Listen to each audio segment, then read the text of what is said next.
Welcome India. Let's go for today's breaking news. 1. Surat Lok Sabha seat पर भाजपा के मुकेश दलाल के निर्विरोध जीतने पर कांग्रेस ने कहा, मैच फिक्सिंग का प्रयास। कांग्रेस नेता जयराम रमेश के अनुसार सूरत से कांग्रेस के स्थानापन्न उम्मीदवार सुरेश पटसाला का नामांकन भी खारिज कर दिया गया।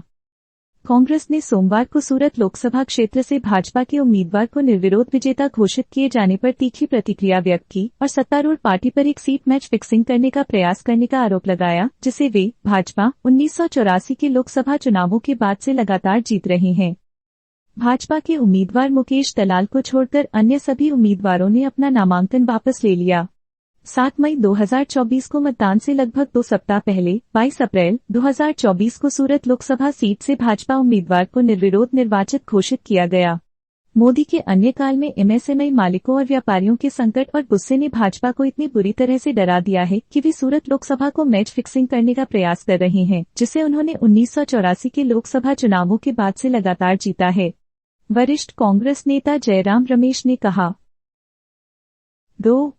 तिहाड़ अधिकारी राजनीतिक दबाव में झूठ बोल रहे हैं। दिल्ली के सीएम केजरीवाल ने इंसुलिन मुद्दे पर झूठे बयानों पर प्रतिक्रिया दी। मधुमेह से पीड़ित आप सुप्रीमो केजरीवाल अब समाप्त हो चुकी दिल्ली शराब नीति में कथित मनी लॉन्ड्रिंग के मामले में प्रवर्तन निदेशालय द्वारा गिरफ्तार किए जाने के बाद 1 अप्रैल से तिहाड़ जेल में हैं। समाचार पत्रों की रिपोर्टों का हवाला देते हुए आपके राष्ट्रीय संयोजक ने लिखा कि उन्हें इस बात से दुख है कि जेल अधिकारियों ने उनके स्वास्थ्य के बारे में गलत और भ्रामक बयान दिए हैं। आपके सूत्रों ने बताया कि दिल्ली के मुख्यमंत्री अरविंद केजरीवाल ने सोमवार को तिहाड़ जेल अधिकारियों को पत्र लिखकर आरोप लगाया कि उनके शर्करा के स्तर में वृद्धि के बावजूद उन्हें इंसुलिन नहीं दिया जा रहा है। उन्होंने जेल अधिकारियों पर राजनीतिक दबाव के तहत इस मुद्दे पर झूठ बोलने का आरोप लगाया। मधुमेह से पीड़ित आप सुप्रीमो केजरीवाल अब समाप्त हो चुकी दिल्ली शराब नीति में मनी लॉन्ड्रिंग के मामले में प्रवर्तन निदेशालय द्वारा गिरफ्तार किए जाने के बाद 1 अप्रैल से तिहाड़ जेल में हैं। 3. उडुपी एयर होस्टेस परिजनों की हत्या। कोर्ट ने पूर्व कैबिन क्रू सदस्य के मुकदमे पर रोक लगाने से इनकार कर दिया। एयर इंडिया के पूर्व कैबिन क्रू एग्जीक्यूटिव ने असफल रिश्ते के चलते पिछले साल नवंबर में अपनी एयर होस्टेस सहकर्मी और उसके परिवार के 3 सदस्यों की हत्या कर दी थी। कर्नाटक के उडुपी क्षेत्र की एक अदालत ने एयर इंडिया के एक पूर्व कैबिन क्रू कार्यकारी के मुकदमे पर रोक लगाने से इनकार कर दिया है, जिसने नवंबर 2023 में असफल रिश्ते के कारण अपनी एयर होस्टेस सहकर्मी और उसके परिवार के 3 सदस्यों की हत्या कर दी थी। पिछले साल 12 नवंबर को उडुपी में अपनी सहकर्मी 21 वर्षीय अनाजिम और उसके परिवार के 3 सदस्यों की सनसनीखेज हत्या के आरोपी 39 वर्षीय प्रवीण अरुण चौगुले ने इस आधार पर अपने मुकदमे पर रोक लगाने की मांग की थी कि उन्होंने कर्नाटक उच्च से संपर्क किया था। जमानत के लिए कोर्ट। हालांकि ट्रायल कोर्ट ने 10 अप्रैल को पाया कि उच्च न्यायालय ने मुकदमे पर रोक नहीं लगाई है और मुकदमा शुरू करने की तारीख 13 जून तय की है। 4. अकाली दल ने पहली बार पीएम मोदी पर हमला किया। अगर आज वे हैं तो कल हम होंगे। शिरोमणि अकाली दल बादल ने सोमवार को कांग्रेस पार्टी के लोकसभा चुनाव घोषणा पत्र पर प्रधानमंत्री नरेंद्र मोदी की टिप्पणियों को लेकर उन पर सीधा हमला बोला। रविवार को राजस्थान के बांसवाड़ा में एक चुनावी रैली को संबोधित करते हुए पीएम मोदी ने कहा कि अगर सत्ता में आए तो कांग्रेस देश की संपत्ति को घुसपैठियों और जिनके पास अधिक बच्चे हैं के बीच वितरित कर सकती है। पीएम मोदी के भाषण की एक क्लिप साझा करते हुए शियद बी के प्रवक्ता परमबंस सिंह रोमाना ने एक्स पर पोस्ट किया, जहर और नफरत दूसरे स्तर पर। वैसे भारत को एक संप्रभु, समाजवादी, धर्मनिरपेक्ष, लोकतांत्रिक गणराज्य माना जाता है। हम सभी का दोष यह है कि हम अन्याय के बारे में तभी सोचते हैं जब वह हमारे खिलाफ होता है। अगर आज वे हैं तो कल हम होंगे। शर्मनाक और बहुत परेशान करने वाला। रंडा। इस बीच पूर्व मंत्री और शियद बी नेता बिक्रम सिंह मजीठिया ने भी इस मुद्दे पर एक बयान जारी किया। आपके बयान से बहुत शर्मिंदा हूं क्योंकि आप भारत के प्रधानमंत्री हैं और भारत धर्मनिरपेक्ष राष्ट्र है। मैं वोटों के ध्रुवीकरण के उद्देश्य से किए गए पीएम मोदी के इस आचरण की कड़ी निंदा करता हूं, जो यह भी दर्शाता है कि वे चुनाव हार रहे हैं। 5. बंगाल एसएससी घोटाला। एचसी ने स्कूलों में 23,000 से अधिक शिक्षकों, गैर शिक्षण कर्मचारियों की भर्ती रद्द की। ममता ने कहा, फैसला अवैध। न्यायमूर्ति देबांशु बसाक की अगुवाई वाली कलकत्ता एचसी की खंडपीठ ने 15 दिनों के भीतर पदों के खिलाफ नई भर्ती का भी आदेश दिया। टीएमसी नेता कुणाल घोष ने इस आदेश को दुर्भाग्यपूर्ण बताया है। 2021 में कलकत्ता उच्च न्यायालय ने जस्टिस बैक समिति को ग्रुप सी और ग्रुप डी श्रेणियों में भर्तियों की समीक्षा करने का आदेश दिया। कलकत्ता उच्च न्यायालय की एक खंडपीठ ने सोमवार को 2016 स्कूल सेवा आयोग (एसएससी) द्वारा 23,753 शिक्षकों और गैर शिक्षण कर्मचारियों की अवैध भर्ती को रद्द कर दिया और उन्हें ब्याज सहित अपना वेतन वापस करने का आदेश दिया। कोर्ट ने 15 दिन के भीतर पदों पर नई भर्ती करने का भी आदेश दिया। फैसले को अवैध बताते हुए मुख्यमंत्री ममता बनर्जी ने इसके खिलाफ अपील करने की कसम खाई। जस्टिस देबांशु बसाक की अगुवाई वाली बेंच ने कहा कि 2016 में group C, group D, class 6 और एक्स की ओएमआर शीट में हेरफेर किया गया, जिससे सभी भर्तियां अवैध हो गईं। इसमें कहा गया है कि जिन लोगों की भर्ती की गई थी उनके नाम अवैध तरीके से पैनल में शामिल किए गए थे। न्यायमूर्ति बसाक ने कहा, हमारे पास पूरे भर्ती पैनल को रद्द करने के अलावा कोई रास्ता नहीं है। 6. दीर्घायु भारत आईआईएससी भारतीयों के उम्र बढ़ने के आधार पर अंग विकृति का अध्ययन करेगा, बेहतर स्वास्थ्य अवधि के लिए शीघ्र हस्तक्षेप का प्रस्ताव करेगा। दीर्घायु भारत फेफड़ों, रक्त और रक्त अस्तर, त्वचा और अग्न्याशय पर ध्यान केंद्रित करेगा।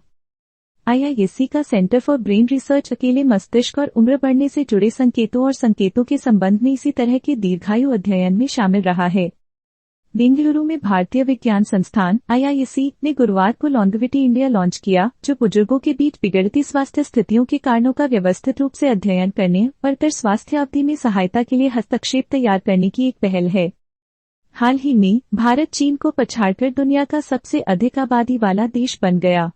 इससे भी महत्वपूर्ण बात यह है कि विश्व स्वास्थ्य संगठन (WHO) के एक अध्ययन में अनुमान लगाया गया है कि 2050 तक देश में 60 वर्ष से अधिक आयु के 31 करोड़ से अधिक लोग होंगे। भारत जैसे विशाल देश में आनुवंशिकी, पर्यावरण, जीवन शैली और जैसी विविधताएं हैं। भोजन अलग हैं। 7. पीएम मोदी ने लोगों को दी चेतावनी, कांग्रेस की नजर आपकी संपत्ति पर क्या कहता है कांग्रेस का घोषणा पत्र। कांग्रेस का न्याय पत्र धन के पुनर्वितरण की नहीं बल्कि आय समानता को संबोधित करने की बात करता है। राहुल ने देश की संपत्ति किसके पास है इसका पता लगाने के लिए सर्वेक्षण की बात कही है। यह कहकर राजनीतिक प्रतिक्रिया शुरू करने के एक दिन बाद की कांग्रेस सरकार देश की संपत्ति को घुसपैठियों और जिनके अधिक बच्चे हैं के बीच वितरित करेगी, ये सुझाव देते हुए कि पार्टी का मतलब मुसलमानों से है। प्रधानमंत्री नरेंद्र मोदी ने सोमवार को दोहराया कि विपक्षी दल और भारत गुट की नजर लोगों की कमाई और संपत्ति पर थी। उन्होंने अलीगढ़ में एक रैली को संबोधित करते हुए कहा, कांग्रेस के शहजादा कहते हैं कि इसकी जांच कराई जाएगी कि कौन कितना कमाता है, आपके पास कितनी संपत्ति है, आपके पास कितना पैसा है, आपके पास कितने घर हैं। वह आगे कहते हैं कि सरकार इस संपत्ति पर कब्जा करेगी और इसे सभी को वितरित करेगी। हमारी माताओं और बहनों के पास सोना है। यह स्त्री धन है, इसे पवित्र माना जाता है, कानून भी इसकी रक्षा करता है। उनकी नजर आपके मंगलसूत्र पर है। 8. मैसूर में शाही नवोदित बनाम कांग्रेस की हल्की लड़ाई के बीच सिद्धारमैया ने दांव खेला, वो कालेगा कार्ड खेला। सिद्धारमैया के गृह क्षेत्र में, जहां भाजपा के यदुवीर वाडियार को कांग्रेस के लक्ष्मण के खिलाफ खड़ा किया गया है, भाजपा मोदी चेहरे, शाही कार्ड और जद-एस के साथ गठबंधन पर भरोसा कर रही है, जबकि कांग्रेस अपनी गारंटी और वोक्कालिगा कारक पर भरोसा कर रही है। वोक्कालिगा बहुल दक्षिण कर्नाटक में मैसूर लोकसभा सीट एक कड़े मुकाबले की ओर बढ़ रही है, क्योंकि भाजपा ने पूर्व मैसूर शाही परिवार के वंशज 32 वर्षीय यदुवीर कृष्णदत्त चामराजा वाडियार को इस निर्वाचन क्षेत्र से मैदान में उतारा है, जो मुख्यमंत्री सिद्धारमैया के निर्वाचन क्षेत्र का हिस्सा है। घरेलू मैदान। यदुवीर वाडियार को लाने के लिए भाजपा ने अपने मौजूदा सांसद प्रताप सिम्हा को हटा दिया। सिम्हा ने 2014 और 2019 के चुनावों में कांग्रेस उम्मीदवारों को क्रमशः 31,000 से अधिक वोटों और लगभग 1.38 लाख वोटों से हराकर सीट जीती थी। अपना पदार्पण करते हुए यदुवीर वाडियार कांग्रेस उम्मीदवार लक्ष्मण एम 59 वर्षीय इंजीनियर से नेता बने और वोक्कालिगा चेहरे से मुकाबला करेंगे। भाजपा, जिसने इस बार लोकसभा चुनाव के लिए जद-एस के साथ गठबंधन किया है, इस सीट को बरकरार रखने के लिए हर संभव प्रयास कर रही है। वहीं कांग्रेस भी प्रतिष्ठा की लड़ाई बन गई इस सीट को हासिल करने के लिए कोई कसर नहीं छोड़ रही है।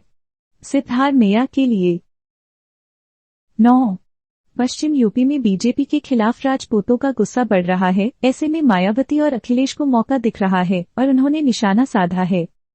जबकि पहले चरण में पश्चिम यूपी में भाजपा के एकमात्र राजपूत उम्मीदवार का शनिवार को निधन हो गया। इस क्षेत्र की 8 सीटों पर कोई ठाकुर उम्मीदवार नहीं है, जहां 26 अप्रैल को मतदान होना है।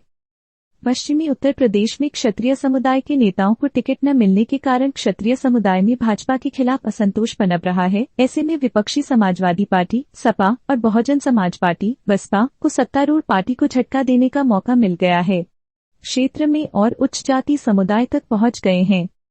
बसपा अध्यक्ष मायावती ने रविवार को गाजियाबाद में एक चुनावी रैली में इस मुद्दे को उठाया और भाजपा पर क्षत्रिय, राजपूत या ठाकुर समुदाय की अनदेखी करने का आरोप लगाया और कहा कि उनकी पार्टी ने टिकट वितरण में सभी समुदायों को प्रतिनिधित्व सुनिश्चित किया है। बसपा के गाजियाबाद से उम्मीदवार नंद किशोर पुदीर एक ठाकुर हैं, जबकि उसके बागपत से उम्मीदवार प्रवीण बंसल हैं, जो एक गुर्जर हैं, एक समुदाय जिसे अन्य पिछड़ा वर्ग ओबीसी के रूप में वर्गीकृत किया गया है। 10. पश्चिम उत्तर प्रदेश को राज्य का दर्जा देने का मायावती का वादा क्यों धूमिल हो गया है? 2011 में मायावती सरकार ने प्रशासन की आसानी का हवाला देते हुए राज्य को पश्चिम यूपी, मध्य यूपी, पूर्वी यूपी और बुंदेलखंड में विभाजित करने का एक विधानसभा प्रस्ताव पारित किया। तब से यह मुद्दा काफी हद तक खत्म हो गया है। बसपा सुप्रीमो मायावती ने अमरोहा में लोकसभा चुनाव के लिए पार्टी उम्मीदवार के समर्थन में एक चुनावी रैली को संबोधित किया। 14 अप्रैल को एक चुनावी रैली में पश्चिमी उत्तर प्रदेश को एक अलग राज्य बनाने के बारे में बहुजन समाज पार्टी बसपा प्रमुख मायावती की टिप्पणी ने उत्तर प्रदेश के पुनर्गठन की मांग पर ध्यान केंद्रित कर दिया है, जबकि अधिकांश अन्य दल असहज और गैर प्रभावी बने हुए हैं। मुद्दे पर प्रतिबद्ध। यह पहली बार नहीं है कि यह मांग उठाई गई है। समय समय पर राज्य के विभिन्न क्षेत्रों की पार्टियों और नेताओं ने राज्य की मांग उठाई है। पश्चिमांचल, खासकर पश्चिम यूपी के नेताओं, पूर्वांचल या राज्य के पूर्वी हिस्से और बुंदेलखंड की मांग अतीत में कई बार उठी है। 11. महाराष्ट्र की राजनीतिक जमीन पर कई नई दरारें, लेकिन उससे भी ऊपर एक सवाल, मोदी बनाम एक एक्सप्रेस श्रृंखला। मुंबई से मुर्शिदाबाद इंडियन एक्सप्रेस उस मार्ग का पता लगाता है जहां से राहुल गांधी की दूसरी यात्रा समाप्त हुई थी, लोगों को सुनने के लिए रास्ता बदलता है जहां विपक्ष और सत्तारूढ़ दल जा रहे हैं। जब 17 मार्च को मुंबई के शिवाजी पार्क में एक रैली में भारत जोड़ो न्याय यात्रा समाप्त हुई, तो जो लोग इसे करीब से देख रहे थे उन्होंने अतीत से दो प्रस्थान देखे। राहुल गांधी पार्क परिसर में बाल ठाकरे स्मारक पर अपनी श्रद्धांजलि अर्पित करने के लिए हरे रंग की जगह पर जलती मशाल के पास गए, और जब उद्धव ठाकरे ने अपना भाषण शुरू किया तो एक शब्द स्पष्ट रूप से गायब था, उसे प्रतिस्थापित कर दिया गया था। मेरे हिंदू भाइयों बहनों माताओं कहने के बजाय, जैसा कि वह आमतौर पर करते थे, उद्धव ने कहा, मेरे देशभक्त भाइयों बहनों माताओं। लगभग 6 दशकों से राज्य के धर्मनिरपेक्ष बनाम सांप्रदायिक विभाजन के बीच एक दूसरे को नीचा दिखाने वाले पारंपरिक प्रतिद्वंदी कांग्रेस और सेना इस चुनाव से पहले पुनर्गठित राजनीतिक संदर्भ में अपनी बदली हुई मजबूरियों को स्वीकार कर रहे थे। 12. जैसे जैसे बीजेपी आक्रामक हो रही है, क्षत्रिय भी पूरे गुजरात में विरोध को व्यापक बनाने की योजना बना रहे हैं। पार्टी गुस्से पर काबू पाने के लिए अपनी कम संख्या उप समूहों पर भरोसा करती है, लेकिन बीजेपी के भीतर भी राजपूत नेता अनदेखा होने की बात करते हैं, गुजरात से परे प्रभाव की चेतावनी देते हैं। उनके प्रधानमंत्री बनने से 3 साल पहले और भाजपा द्वारा उन्हें इस पद के लिए उम्मीदवार के रूप में चुने जाने से भी पहले 2011 में तत्कालीन वांका ने राजधानी के रंजीत विलास पैलेस ने नरेंद्र मोदी के लिए एक सम्मान समारोह की मेजबानी की थी, जहां उन्हें पीएम इनके रूप में सम्मानित किया गया था। इंतजार में लगभग 15 साल की शीतनिद्रा को तोड़ते हुए, जहां बहुत से लोग राजनीति में नहीं थे, लगभग 18 शाही वंशज तत्कालीन मुख्यमंत्री के समर्थन में सामने आए। यह गुजरात के शाही परिवारों की राजनीतिक स्थिति में एक महत्वपूर्ण मोड़ साबित हुआ, जो परंपरागत रूप से कांग्रेस के साथ गठबंधन करते थे और राज्य और केंद्र में अपनी सरकारों में मंत्री पद संभालते थे। साथ ही भाजपा को पाटीदारों का समर्थन प्राप्त था, जो संख्यात्मक रूप से राजपूतों से कहीं अधिक थे और भूमि के स्वामित्व और सामाजिक पदानुक्रम को लेकर क्षत्रियों, जिनमें से राजपूत एक हिस्सा हैं, के साथ तनाव का इतिहास था। 13. आईटी हब बेंगलुरु में जल संकट, बहते बुनियादी ढांचे के बीच बीजेपी के पुराने नेता और कांग्रेस के नवोदित नेता के बीच गहरी खींचतान चल रही है। 3 बार के भाजपा सांसद पीसी मोहन बेंगलुरु सेंट्रल में कांग्रेस के मंसूर अली खान के खिलाफ मैदान में है, जहां भाजपा 2 SC आरक्षित विधानसभा सीटों पर हावी है, जबकि कांग्रेस की नजर मुस्लिम आधार वाले 4 क्षेत्रों पर है। बेंगलुरु का सूचना प्रौद्योगिकी (IT) क्षेत्र, जिसे अक्सर भारत की सिलिकॉन वैली कहा जाता है, वार्षिक राजस्व में $50 बिलियन उत्पन्न करता है। सिल्क बोर्ड जंक्शन से केआरपुरम तक 18 किलोमीटर लंबा IT कॉरिडोर बेंगलुरु दक्षिण, मध्य और उत्तर सहित 3 लोकसभा क्षेत्रों तक फैला है। इसका एक बड़ा हिस्सा बेंगलुरु सेंट्रल लोकसभा क्षेत्र के महादेवपुरा विधानसभा क्षेत्र के अंतर्गत आता है, जिसका प्रतिनिधित्व 3 बार के भाजपा सांसद पीसी मोहन करते हैं।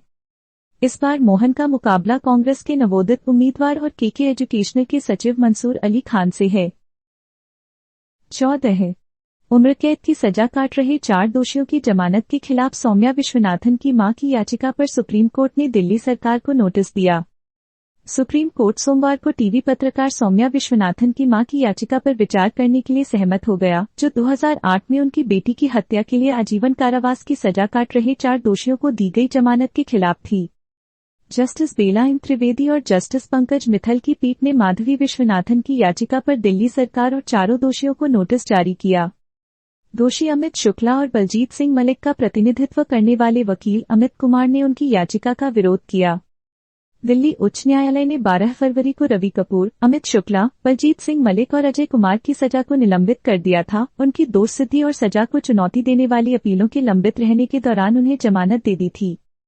एक प्रमुख अंग्रेजी समाचार चैनल में काम करने वाली सौम्या विश्वनाथन की 30 सितंबर 2008 की सुबह दक्षिणी दिल्ली के नेल्सन मंडेला मार्ग पर गोली मारकर हत्या कर दी गई थी, जब वह अपनी कार में काम से घर लौट रही थीं। दोषियों को राहत देते हुए हाई कोर्ट ने कहा था कि वे 14 साल से हिरासत में हैं। 15 संत कबीर नागा में शादी के दौरान यूपी के मंत्री संजय निषाद के साथ धक्का मुक्की। पुलिस ने सोमवार को कहा कि उत्तर प्रदेश के मंत्री संजय निषाद पर कथित तौर पर कुछ लोगों ने उस समय हमला किया जब वह खलीलाबाद कोतवाली पुलिस थाना क्षेत्र के एक गांव में शादी में शामिल होने के लिए गए थे। इस मामले में मंत्री के निजी सचिव विनोद कुमार ने शिकायत दर्ज कराई थी। क्षेत्राधिकारी ब्रिजेश सिंह ने शिकायत का हवाला देते हुए बताया कि मोहम्मदपुर पठार गांव में कुछ लोगों के हमले में संजय निषाद घायल हो गए। उन्होंने बताया कि घटना रविवार देर रात की है, जब संजय निषाद जगन्नाथ निषाद के यहां विवाह स्थल पर पहुंचे और कुछ लोगों ने उनसे बहस शुरू कर दी। बहस के दौरान उनमें से कुछ ने मंत्री पर हमला कर दिया, जिससे उनकी नाक से खून बहने लगा। सीओ ने कहा, उन्हें अस्पताल ले जाया गया, जहां उन्हें प्राथमिक उपचार दिया गया। घटना के बाद सत्तारूढ़ एनडीए के घटक दल निषाद पार्टी के अध्यक्ष संजय निषाद ने संत कबीर नगर के जिला अस्पताल परिसर में विरोध प्रदर्शन किया। पुलिस अधीक्षक सत्यजीत गुप्ता द्वारा अस्पताल में उनकी शिकायत सुनने और कार्रवाई का आश्वासन देने के बाद ही उन्होंने आंदोलन समाप्त किया। 16 एससी ने 14 वर्षीय बलात्कार पीड़िता को गर्भपात की अनुमति दी। नाबालिग का कल्याण सर्वोपरि है। बॉम्बे हाई कोर्ट द्वारा लड़की को राहत देने से इनकार करने के बाद बलात्कार पीड़िता की मां ने सुप्रीम कोर्ट का दरवाजा खटखटाया। कानून के तहत medical termination of pregnancy act (MTP) act एक डॉक्टर की सलाह पर 20 सप्ताह तक की गर्भावस्था को समाप्त करने की अनुमति देता है। सुप्रीम कोर्ट ने सोमवार को 14 वर्षीय यौन उत्पीड़न पीड़िता को लगभग 30 सप्ताह के गर्भ को समाप्त करने की अनुमति दे दी। इसे बहुत ही असाधारण मामला बताया, जहां हमें उसकी रक्षा करनी है। भारत के मुख्य न्यायाधीश डी.वाई. चंद्रचूड़ की अध्यक्षता वाली पीठ ने Lokmanya Tilak municipal general hospital and medical college, Sion, Mumbai के डीन द्वारा प्रस्तुत रिपोर्ट पढ़ी। पीठ ने कहा कि रिपोर्ट में स्पष्ट रूप से कहा गया है कि नाबालिग की इच्छा के विरुद्ध गर्भावस्था जारी रखने से नाबालिग की शारीरिक और मानसिक भलाई पर नकारात्मक प्रभाव पड़ सकता है, जो मुश्किल से 14 साल की है। 17 ओसीआई कार्ड के लिए निरस्तीकरण प्रमाण पत्र पर विदेश मंत्रालय के परिपत्र से गोवा वासियों को राहत मिलेगी। सीएम प्रमोद सावंत। गोवा के मुख्यमंत्री प्रमोद सावंत ने कहा है कि भारत के प्रवासी नागरिक कार्ड प्राप्त करने के लिए समर्पण प्रमाण पत्र के बदले एक वैध दस्तावेज के रूप में निरस्तीकरण प्रमाण पत्र पर विदेश मंत्रालय के परिपत्र से हजारों गोवा वासियों को राहत मिलेगी। सावंत ने रविवार को एक्स पर एक पोस्ट में कहा, यह गोवा के लोगों के लिए एक बड़ी खबर है। उन्होंने 4 अप्रैल 2024 को जारी ईमेल ज्ञापन पोस्ट किया, जिसमें कहा गया था कि एमएचए ने अब भारत के पूर्ववर्ती पुर्तगाली क्षेत्रों गोवा, दमन और गोवा से आने वाले भारतीय नागरिकों के मामले में आत्मसमर्पण प्रमाण पत्र के बदले वैकल्पिक दस्तावेजों के रूप में निरसन प्रमाण पत्र स्वीकार करने का निर्णय लिया है। दीप, जिन्होंने पुर्तगाली राष्ट्रीयता कानून के अनुसार पुर्तगाली राष्ट्रीयता हासिल कर ली है और जिन्हें सरेंडर सर्टिफिकेट के बजाय आरपीओ क्षेत्रीय पासपोर्ट कार्यालय द्वारा निरस्तीकरण आदेश जारी किया गया है। सावंत ने कहा कि विदेश मंत्रालय ने स्पष्टीकरण जारी किया है कि ओसीआई कार्ड प्राप्त करने के लिए समर्पण प्रमाण पत्र के बदले निरस्तीकरण प्रमाण पत्र भी एक वैध दस्तावेज होगा। 18 सीए के प्रमुख प्रावधान भारतीय संविधान के कुछ अनुच्छेदों का उल्लंघन कर सकते हैं। अमेरिकी शोध निकाय की रिपोर्ट। अमेरिकी कांग्रेस की एक स्वतंत्र शोध शाखा द्वारा जारी एक रिपोर्ट में दावा किया गया है कि इस साल कानून में आए नागरिकता संशोधन अधिनियम सीए के प्रमुख प्रावधान भारत के संविधान के कुछ प्रावधानों का उल्लंघन कर सकते हैं। सीएए, जो भारत के 1955 के नागरिकता अधिनियम में संशोधन करता है, इस साल मार्च में लागू हुआ। कांग्रेसनल रिसर्च सर्विस (CRS) की एक संक्षिप्त इन फोकस रिपोर्ट में कहा गया है, सीए के प्रमुख प्रावधान मुसलमानों को छोड़कर 3 देशों के 6 धर्मों के अप्रवासियों को नागरिकता का मार्ग प्रदान करना भारतीय संविधान के कुछ अनुच्छेदों का उल्लंघन हो सकता है। CRS अमेरिकी कांग्रेस की एक स्वतंत्र अनुसंधान शाखा है जो कांग्रेस के सदस्यों के हित के मुद्दों पर रिपोर्ट तैयार करती है ताकि वे सूचित निर्णय ले सकें। CRS रिपोर्ट को कांग्रेस के विचारों की आधिकारिक रिपोर्ट नहीं माना जाता है। भारत सरकार और सीए के अन्य समर्थकों ने दावा किया है कि इसका उद्देश्य पूरी तरह से मानवीय है। भारत ने सीए के खिलाफ आलोचना को भी खारिज कर दिया है और कहा है कि वोट बैंक की राजनीति को संकट में फंसे लोगों की मदद के लिए प्रशंसनीय पहल के बारे में विचार निर्धारित नहीं करना चाहिए। 19 ग्रीन लाइन मुद्दा। सैमसंग ने भारत में चुनिंदा गैलेक्सी एस सीरीज फोन के लिए मुफ्त स्क्रीन रिप्लेसमेंट की घोषणा की। Galaxy S 20 series, note 20 series, S 21 series और एस 22 अल्ट्रा स्मार्टफोन के चुनिंदा मॉडलों के लिए एक बार मुफ्त स्क्रीन रिप्लेसमेंट होगा। सैमसंग हर मरम्मत के साथ एक नई बैटरी भी पेश कर रहा है। सैमसंग कथित तौर पर भारत में उन चुनिंदा गैलेक्सी एस सीरीज स्मार्टफोन उपयोगकर्ताओं के लिए मुफ्त स्क्रीन रिप्लेसमेंट की पेशकश कर रहा है जो ग्रीन लाइन समस्या, एक डिस्प्ले समस्या से प्रभावित हैं। सैमसंग के अनुसार Galaxy S 20 series, note 20 series, S 21 series और एस 22 अल्ट्रा स्मार्टफोन के चुनिंदा मॉडलों के लिए एक बार मुफ्त स्क्रीन रिप्लेसमेंट होगा। एंड्रॉयड अथॉरिटी की एक रिपोर्ट के अनुसार मुफ्त स्क्रीन रिप्लेसमेंट का लाभ उठाने के लिए डिवाइस को 3 साल के भीतर खरीदना होगा और यह योजना केवल 30 अप्रैल 2024 तक वैध है। जिन उपयोगकर्ताओं को अपने सैमसंग स्मार्टफोन स्क्रीन के साथ कोई समस्या है, चयन करें मॉडल। निकटतम सैमसंग सेवा केंद्र पर अपॉइंटमेंट बुक कर सकते हैं जहां डिवाइस की मरम्मत मुफ्त में की जाएगी। 20 डेल्टा क्या है और आईफोन पर गेम एमुलेटर ऐप इतना लोकप्रिय क्यों है? जैसे ही डेल्टा ने ऐप स्टोर पर मुफ्त ऐप्स के बीच नंबर 1 स्थान हासिल किया, यहां वीडियो गेम एमुलेटर पर एक गिरावट आई है। डेल्टा, एक गेम एमुलेटर ऐप जो आपको क्लासिक पुराने स्कूल के रेट्रो गेम खेलने की सुविधा देता है, एप्पल के ऐप स्टोर पर सबसे लोकप्रिय ऐप है। दरअसल कुछ दिन पहले अपनी शुरुआत के बाद से डेल्टा ऐप स्टोर पर मुफ्त ऐप्स के बीच नंबर 1 स्थान पर पहुंच गया है। लोगों के बीच अपने आईफोन पर रेट्रो गेम का अनुकरण करने की दीवानगी पुरानी यादों का जादू दिखाती है जो उन्हें निंटेंडो के नशे की लत वाले गेम से बंधे अपने बचपन की याद दिलाती है। हालांकि इमुलेटर ऐप्स वर्षों से ऐप स्टोर के नियमों का उल्लंघन कर रहे थे, एप्पल ने हाल ही में पाठ्यक्रम उलट दिया और रेट्रो गेम इमुलेटर की अनुमति दी। यह बदलाव यूरोपीय विनियमन में बदलाव और आईफोन पर थर्ड पार्टी ऐप स्टोर के लॉन्च के बाद आया है। विशेषज्ञों का कहना है कि ऐप स्टोर पर गेम इम्यूलेशन की अनुमति देने के एप्पल के फैसले से न केवल गेमिंग में बदलाव आता है, बल्कि रोम के आसपास के कानूनी मुद्दों और इम्यूलेशन कैसे काम करता है, इसके बावजूद यह आईफोन पर अधिक खुले भविष्य को बढ़ावा देता है। 21 गूगल ने स्पष्ट किया है कि उसका वॉलेट ऐप अभी भारत में लॉन्च नहीं हुआ है। गूगल ने पुष्टि की है कि वॉलेट ऐप अभी भारत में लॉन्च नहीं हुआ है। हालांकि कुछ उपयोगकर्ता इसे देश में गूगल प्ले स्टोर से डाउनलोड कर सकते हैं। गूगल वॉलेट ऐप उपयोगकर्ताओं को टोकन और उन्हें सुरक्षित रूप से संग्रहित करके डेबिट और क्रेडिट कार्ड का उपयोग करके संपर्क रहित भुगतान करने में सक्षम बनाता है, जो कार्ड की वास्तविक संख्या को अद्वितीय कोड के साथ बदल देता है, बस एक वर्चुअल कार्ड बनाता है। इसके अलावा गूगल वॉलेट एक डिजिटल वॉलेट ऐप के रूप में भी काम करता है, जो उपहार कार्ड, जिम सदस्यता, इवेंट टिकट, फ्लाइट टिकट और बहुत कुछ स्टोर कर सकता है। गूगल वॉलेट भारत में गूगल पे से अलग ऐप है। गूगल पे के विपरीत, जो भी भुगतान सेवाएं प्रदान करता है, Google wallet credit debit card का उपयोग करके संपर्क रहित भुगतान करने तक सीमित है। इसके अलावा गूगल वॉलेट केवल near field communication (NFC) support वाले स्मार्टफोन पर ही काम करेगा। टेकक्रंच की एक रिपोर्ट के अनुसार गूगल भारत में विभिन्न प्रकार के उपयोगकर्ताओं के लिए गूगल पे और गूगल वॉलेट दोनों ऐप पेश करना जारी रखेगा। 22 गुकेश ने उम्मीदवारों में जीत हासिल की। शतरंज इंजन के बिना बड़ा हुआ लड़का जो विश्व चैंपियनशिप में डिंग लिरेन को चुनौती देगा। चेन्नई के 17 वर्षीय गुकेश कैंडिडेट्स टूर्नामेंट जीतने के बाद विश्व शतरंज चैंपियनशिप में सबसे कम उम्र के दावेदार होंगे। लेकिन क्या चीज उसे दुनिया की बाकी किशोर प्रतिभाओं से अलग करती है? चेन्नई के 17 वर्षीय गुकेश ने कैंडिडेट्स शतरंज टूर्नामेंट जीतकर इतिहास रच दिया, जो उन्हें विश्व शतरंज चैंपियनशिप में अब तक का सबसे कम उम्र का दावेदार बनाता है। अगर किसी को अब भी इस बारे में कोई संदेह है तो भारतीय किशोर प्रतिभा का युग आ गया है।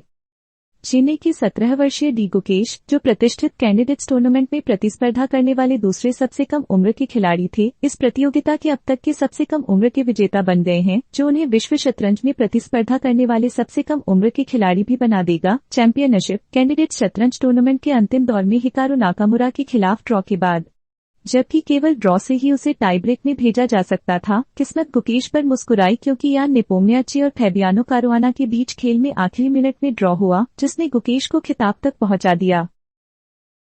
23 गुकेश शायद जितना हमने सोचा था उससे थोड़ा अधिक मजबूत है। मैग्नस कार्लसन बताते हैं कि उन्होंने क्यों कहा था कि वे किशोरों के जीतने वाले उम्मीदवारों की कल्पना नहीं कर सकते। मैग्नस कार्लसन ने खुलासा किया कि फ्रीस्टाइल शतरंज G.O.E.T के दौरान गुकेश ने उनसे संपर्क किया था। कैंडिडेट्स टूर्नामेंट में प्रतिस्पर्धा करने के बारे में सलाह मांगने के लिए शतरंज प्रतियोगिता को चुनौती दें। टोरंटो में कैंडिडेट्स शतरंज टूर्नामेंट शुरू होने से पहले पूर्व विश्व चैंपियन मैग्नस कार्लसन को प्रतिष्ठित टूर्नामेंट के खुले खंड में 8 खिलाड़ियों के मैदान का आकलन करने के लिए कहा गया था, जो विश्व चैंपियन डिंग लिरेन को चुनौती देने वाले का चयन करने के लिए आयोजित किया जा रहा है।